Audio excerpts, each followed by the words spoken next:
首先由樊振东发球，白短，许昕在拉球啊，这个球搓得很快，对，快又很长。刘指导一般搓球是不是要不就短，要不就长？对，因为这个你半长的球是对手最容易发力的。嗯。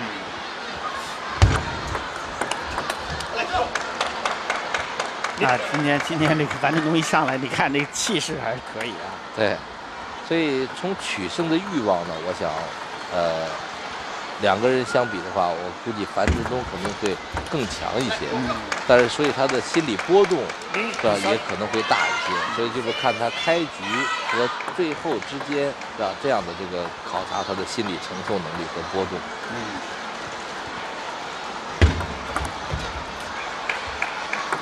3比，我看张继科反手拧拉不错，但是我看樊振东这个反手好像力量更大，他是不是比这个张继科反手力量还大？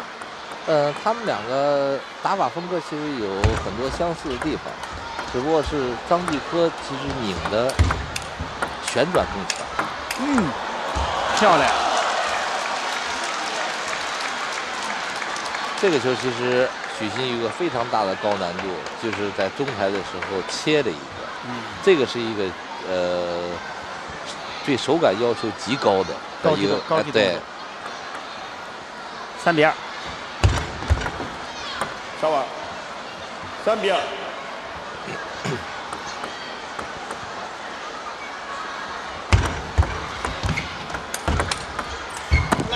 这角度太大了。对。2比4。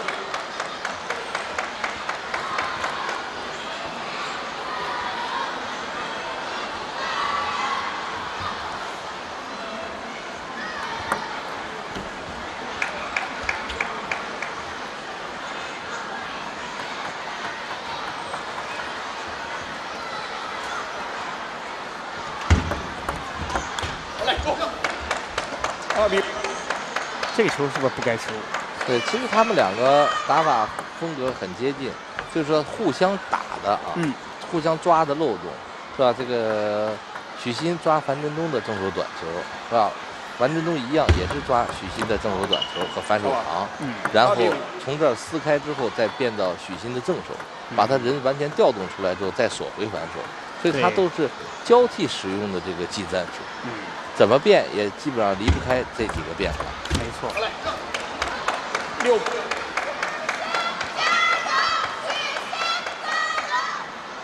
作为直板的许昕可以说是难能可贵，在现在呢，几乎大面积横板的情况下，一支直板能够还占据这个位置上，这确实不简单。6比2。刘指导，现在咱们后备力量有没有好的直板？直板现在比较少，目前对有2个直板，但是目前他们可能整体的实力还比较欠缺。但是2队现在国政手上，有2个直板，我看还是挺有前途。别到最后在你执政的时候，你这个直板后头没了。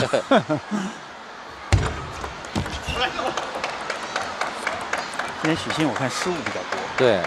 许昕特别在前3板上，今天显得失误比较多。那你觉得什么原因？我想他可能一个上来的时候有点紧，一开始的时候就落后，是吧？0比3落后，一直局面打不开。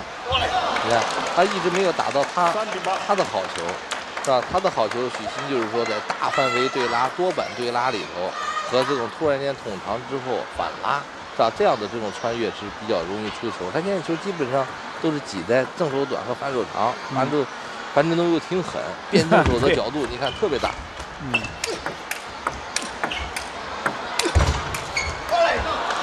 基本上现在樊振东前3板都是在主动里边是吧形成的，所以许昕就是在前3板上没有得势。没错。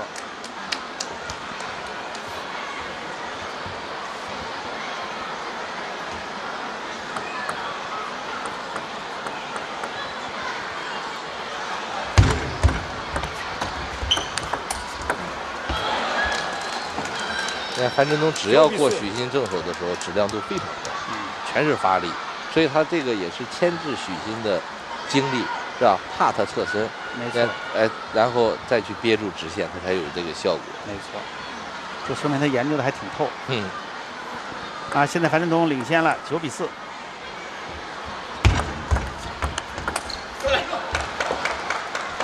计时。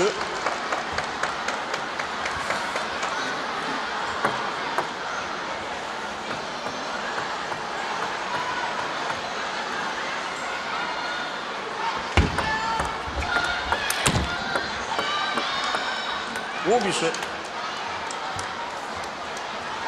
第一局里边许昕调动的不好，人的精神状态啊，包括进入比赛的这种感觉呀，是吧？显得太慢了。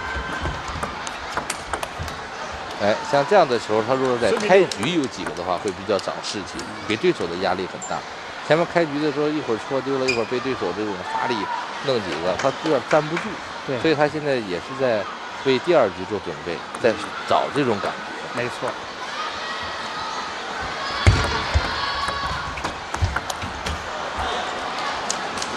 3比7。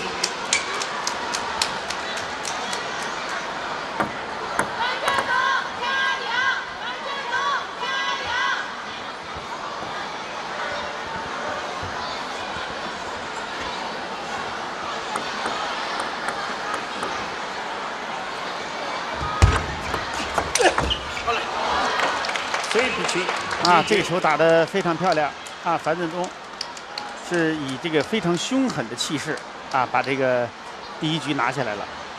我们稍后来看第2局比赛。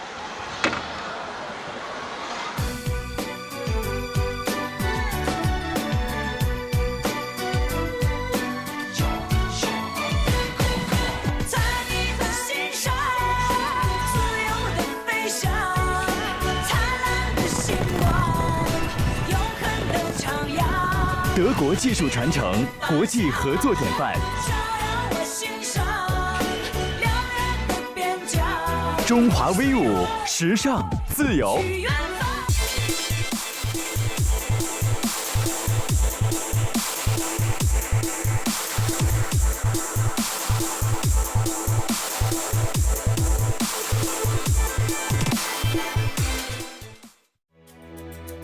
真正的风范。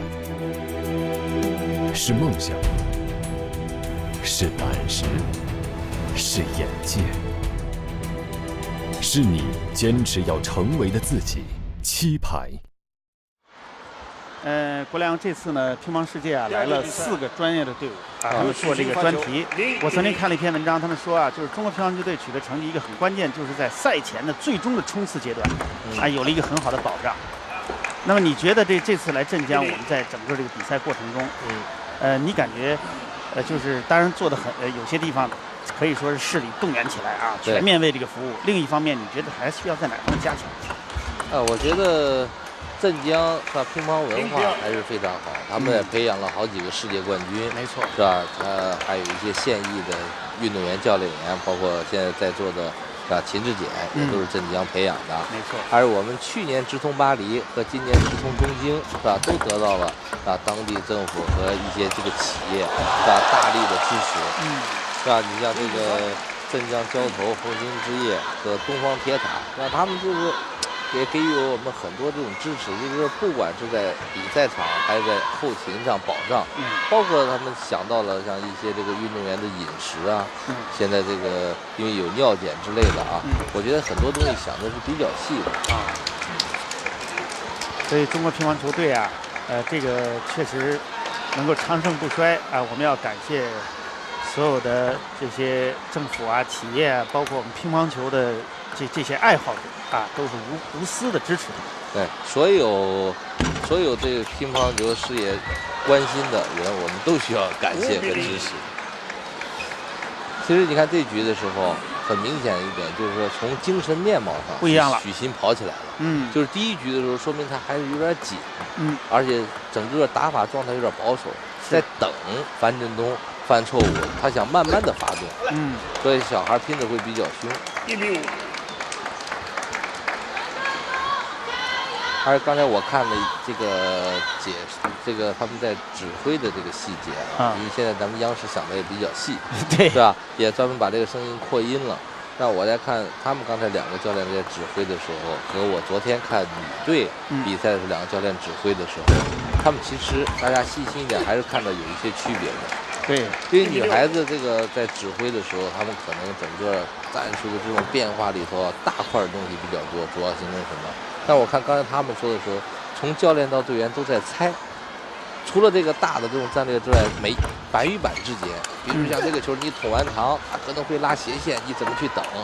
是吧？他这板球拉哪儿拉哪儿，就连习惯线路，连有可能在第3、第5板的习惯线路都能这个猜到算到。所以这个很多时候大家就像刚才第1局我说的，他比如说打直板叼正手回反手，是吧？从正手短到反手长的牵制，这个一般人都能懂。但是到这个水平的时候，大家既然你也明白我，我也明白你的时候，他就更深一点，就是板与板之间的线路都要把对手给封死。没错，没错。就是教练的作用就在这儿，哎呀，提示他，对啊，让他给他鼓劲儿啊，告诉他要可能会出现什么。是因为每个人啊，其实都有习惯的东西，习惯的线路啊，是习惯的这个打法方式，哎，所以他在这个每一个里边，所以。现在我们要求队员尽可能的你是随机应变的，没有一个共性的东西，就让他猜不透，是吧？对，因为你是根据因时因地，是吧？随时可以变的，根据不同的人、不同的时机、不同的比分，是吧？我是这种灵活的，那你要猜的话就不好猜。小打，漂亮啊！樊振东今天这个锋芒啊很厉害。按说呢，横板和直板打，直板比较锋芒比较多啊，比较积极。但今天呢，你看樊振东，在第1局是明显的比较积极，在第2局呢就能看出他和许昕在抢，对，是吧？对，这2局比较明显就是大比分开局都是说在前3个球的这种拼抢，你不光是成功，再一个给对手施加了心理压力，造成他无谓失误过多。10比3。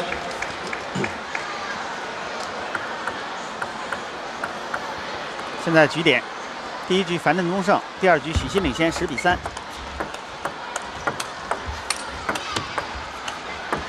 反拉，哦，许昕的特长啊。对，这是许昕的特点，大范围的这个跑动。这样，许昕第2局以11比3取得胜利，双方各胜1局。接下来我们稍后给大家介绍第3局比赛。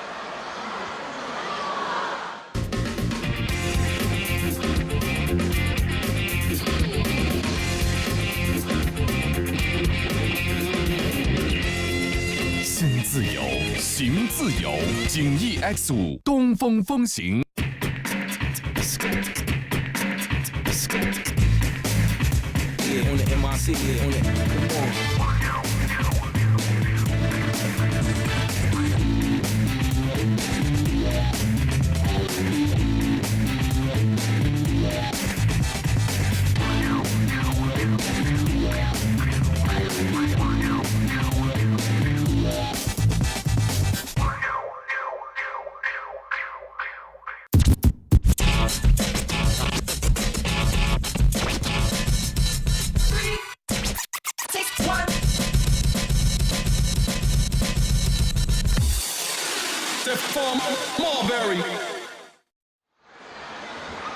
中央电视台观众朋友们，现在我们继续呢为大家现场直播，这是镇江的体育会展中心啊，为大家现场直播东方凯旋杯2014年直通东京的世界乒乓球锦标赛第2阶段的选拔赛啊，现在双方正在进行第3局，前2局打成1平，胜者将直接进入世乒赛的名额。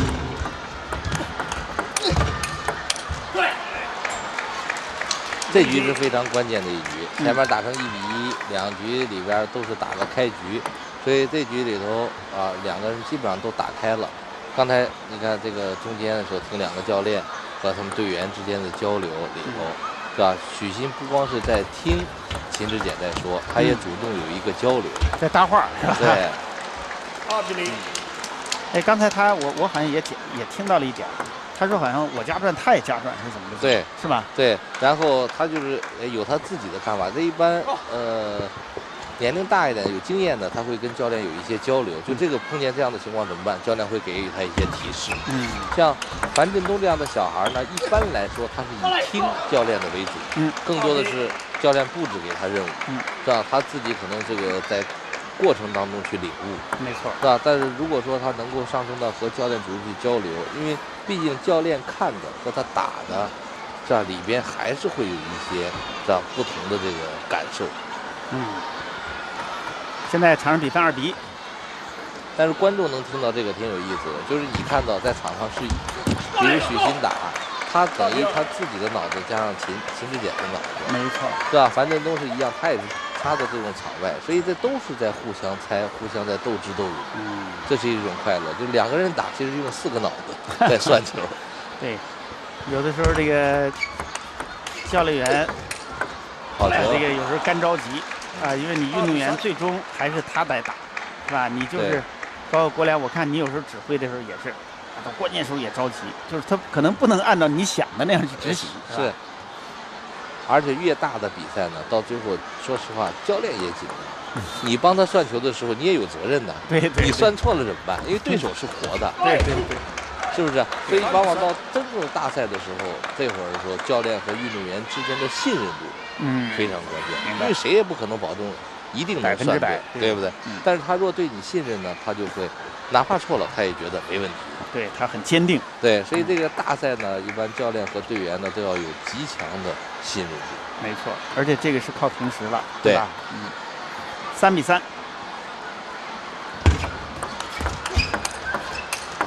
哦，这球漂亮。4比3。你看教科书上写啊，这个球在下降点的时候，人向上拉是高调弧线，但是我看现在有的下降点的球也能拉出前冲来。是，像刚才这个球慢镜头很明显。对呀，许昕就是他用他的这个重心低下来之后，他这球有一个超低空的弧线。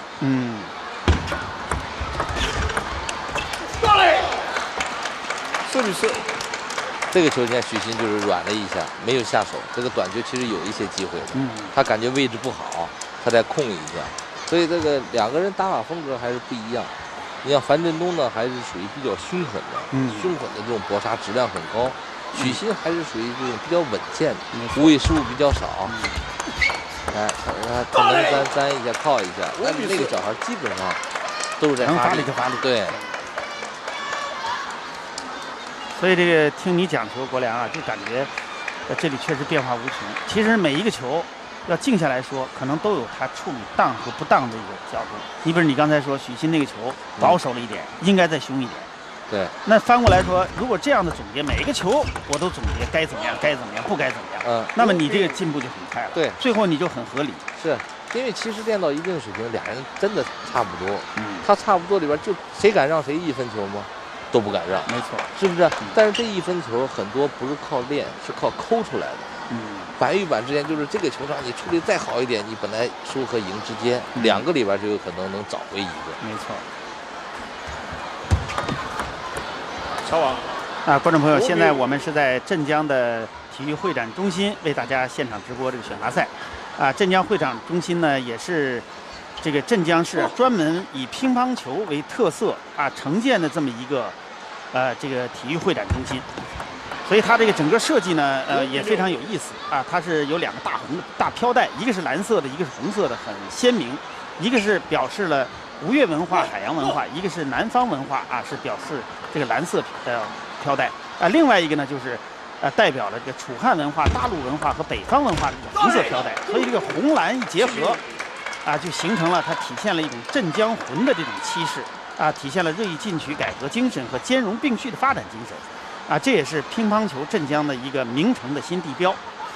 所以我觉得镇江啊，把乒乓球作为它的一个城市形象啊，我感觉这也是一个抓住了中国乒乓球队这样一个影响力非常大的，来拓展它城市的品牌。对，他可能和乒乓球队合作，也是希望球队的这个比赛是吧，能够弘扬镇江的文化，能够带动镇江的知名度，是吧，和影响力，而且把这些企业也都宣传出去，对，是吧？其实是一举多得。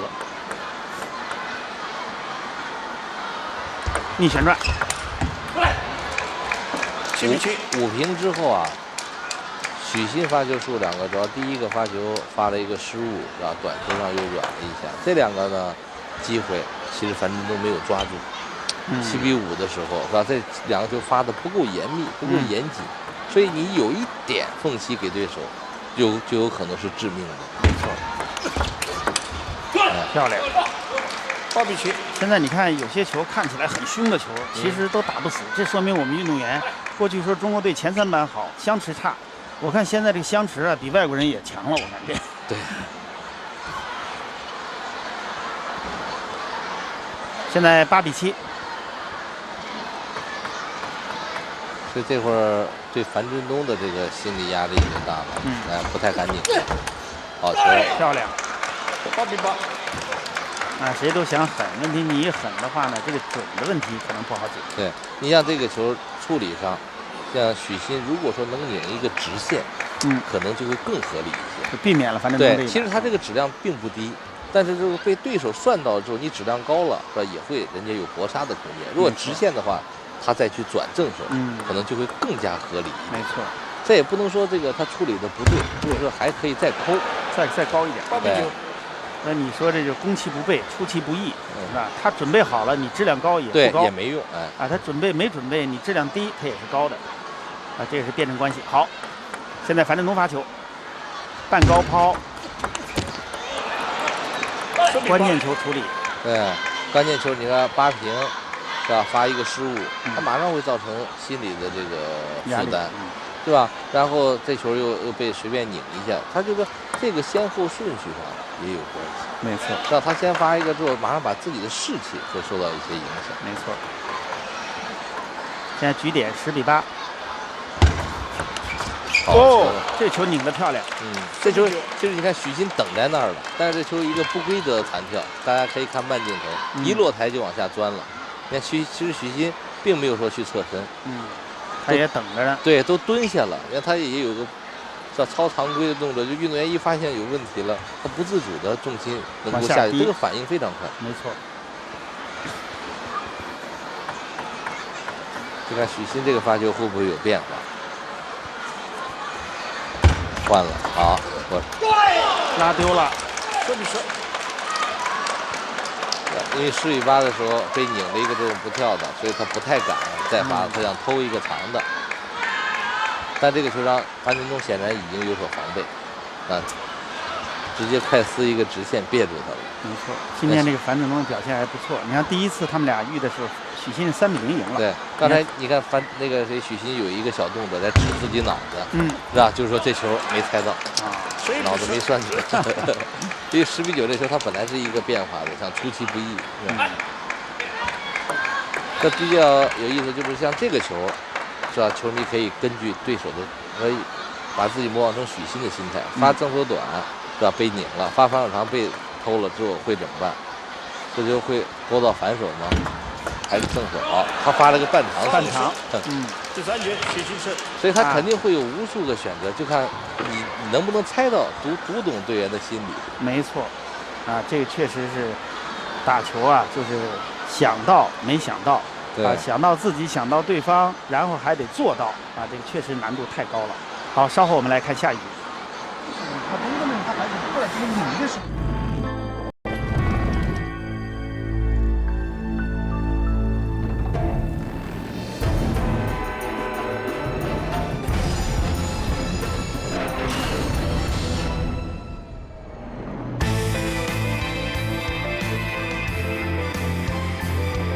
全新 BMW X5，越峥嵘越从容。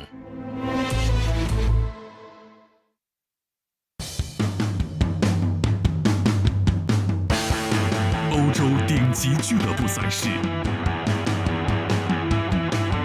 承载梦想与荣誉，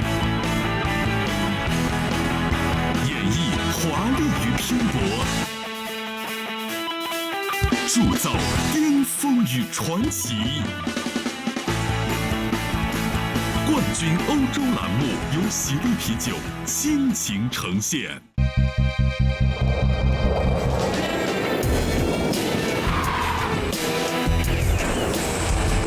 活该快乐，东风标致3008。第一阶段是张继科已经进入到了世乒赛的阵容，第二阶段将是许昕和樊振东的胜者啊作为第2个名额进入。啊，我们非常荣幸的请到了中国乒乓球队的总教练啊刘国梁，他也是大满贯的得主，也被称为中国乒乓球队智多星。我们啊很珍惜，希望他能够啊给我们在细节上啊多讲一讲。观众呢也反应非常过瘾。0比。国梁，你感觉他俩现在这个，就从你观察他们来讲，谁现在状态好？许昕显得轻松一些，轻松一些。他可能对这样的这个比赛啊，比较游刃有余一点吧。不管输赢，你看他这个人的精神状态，除了第一局显得有点闷，之外的，他整个里头他还是啊，这个举手投之间熟悉的话，你还是能看出他不是像那种特别拘谨。樊振东呢，就是显得好的时候还是可以，但是这2局呢，逐渐他那种凶狠的反手这种抽杀。出不来之后，显得赢球的办法就不多了。而且我刚才也在想，作为他们2个的教练，目前来说，作为给老吴，是吧？这个的指挥的压力更大一些。为什么呢？因为樊振东他年轻，你不知道他心态波动会比较大。他有些这个技战术能不能使用得出来？是不是？他这个上面他就要去读队员的这个是吧？这个实战能力和这个关键时刻的应变能力。对。另外就是吴敬平教练带马林，带王浩，所以他跟这个樊振东差别还是很大的，是吧？了解时间也短。但吴指导在樊振东身上是下了很大的功夫，是吧？从去年我分到他这组之后啊，你看吴指导今年就退休的年龄了，还主动跟我要求，就是只要樊振东去的比赛，我能去尽量都去。一般其实都很远的，欧洲啊，包括中东里边，真的每站里边他都尽可能的跟，他就把对马林、王励勤的这种，马林和王浩的这个心血啊，全部转移到樊振东身上。第4。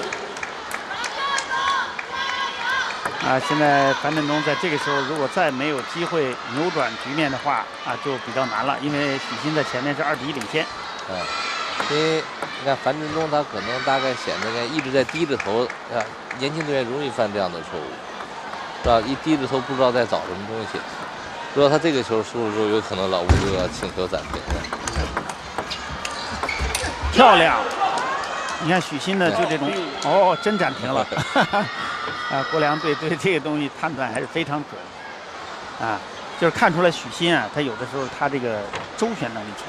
对，该揉的时候揉一下，该上台先上台。但樊振东呢，好像就这方面就对，这就是阅读比赛的能力啊。许昕呢，你看他也不是说打得很不合理，他是在自己的能力范围内比较合理的正常里头，一点一点的给对手压迫。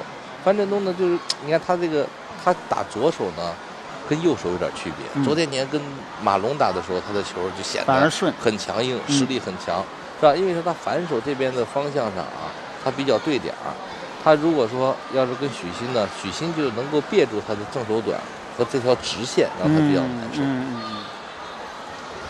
刚才镜头也给了王浩和范长茂，他们也在那个角落也在看，其实也在观察，是吧？作为81队的小将樊振东，是吧？没错，就看他能不能现在叫完暂停之后，老吴能给他布置出啊更加有效的一个战术。漂亮，机会不大，啊，这个球真是这个破釜沉舟，啊，所以你看，整个从许昕的精神状态，他第一局输完之后，他并不是说，泄了气儿了，影响很大，第二局很快投入，包括他现在，他整个球还是比较自信，能感觉球的这种质量和控制，和他自己想象的要求的很接近，没错，啊，这也是磨练的结果，对，好的，穿越，哎呦。漂亮！你看这种球都似乎感觉根本不太可能，这就看出许昕这个他这个经验啊。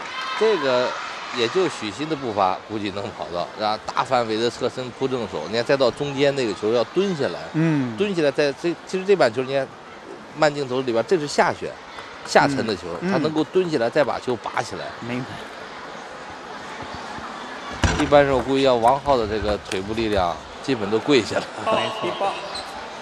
现在许昕占据绝对。今天我看观众啊，这几天这观众是真费劲，啊，像什么他这个图丹中专啊，像包括八叉巷小学，你看打的标语，对，人都不走，啊，一直在鼓掌。所以这个，我看这个镇江市体育局啊，他们这工作做得非常细。这种打成这样的局面，都是许昕最喜欢的啊，大范围的这种对拉，来回跑动，啊，是吧？比正手的基本功。没错没错。许昕会越打越高兴。第一局的时候，樊振东赢就是在前3板上，然后许昕打不开。我说今天他没有机会让他跑，是吧？一旦让他跑起来，你就感觉球台越来越小，他的范围越来越大。设比尔。啊，这样呢，小将看来啊，经验还是需要，但是每一次的失败，在某种意义上来讲，都是一个获得啊，都是一种经验的取得，因为只有失败了，才能带来更多的思考，所以失败是成功之母。我们仍然期待着这个樊振东啊，在2003年成为黑马啊，也希望他能够继续有作为。现在10比2。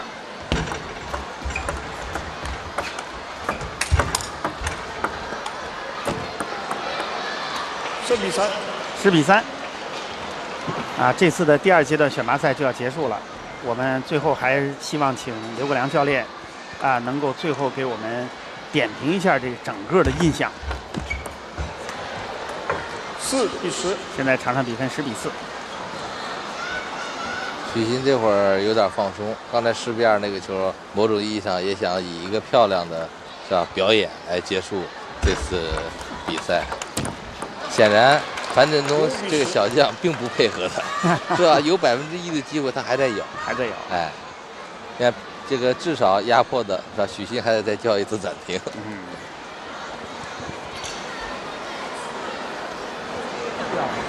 这次您看比较突出的队员，你看女子是不是木子这次表现还是很突出？对，我觉得这次里边表现可能最突出、最好的还是木子。木子是吧？虽说他最后没选上，但是以他的实力和这个位置，能够给主力队员造成这么大的冲击。这我觉得，包括上一次的时候也是这样。对呀，是吧？那一个证明了他的实力和能力，这也吸引了是吧教练的眼球和认可。没错。刚才在下边看的时候，我跟马林一块看，马林也跟我说原来没仔细看过木子打球，这次角色一转变之后啊，一看完之后啊。对他感觉还真的是有点球，难怪他有时候比赛的时候拼出来之后很有威胁。所以我觉得像这种百花齐放的打法啊，像木子这个生胶还是有他自己的特色。明白。那在男选手说谁比较突出呢？这次给你的印象比较深。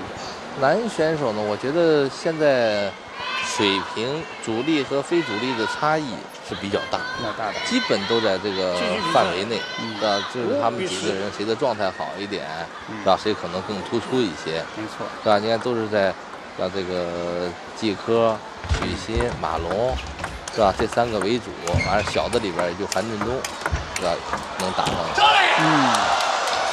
这样许昕最终以11比5取得胜利。这样，许昕和女选手刘诗雯就继张继科和李晓霞之后，成为了另外的2个名额我们也祝贺许昕和刘诗雯。